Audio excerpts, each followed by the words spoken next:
How to use Zomato Gold or Pro. In order to use Zomato Gold or Pro, ensure you have a valid membership by activating it in the Zomato app. So what you need is, first thing first, make sure that you already have a Zomato app installed to your device. Also make sure that you already have an account and that you are connected to a stable internet connection. So basically, what you have to do is, once a member, use your membership for a dine out perk by checking the app for a partner restaurant and informing the staff for a delivery by getting delivered offer and priority delivery where available as well.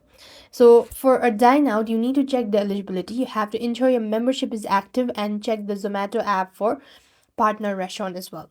Next, you need to go to the Zomato Gold or Pro partner restaurant and inform the staff that you have a membership before dining or before ordering as well.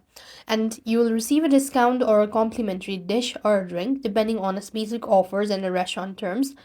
And the discount will be applied to your final bill, but note that Zomato Gold Pro cannot be combined with other offers as well.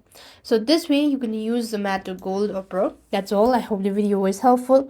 Make sure to like, share and subscribe. Thank you for watching. See you in the next video.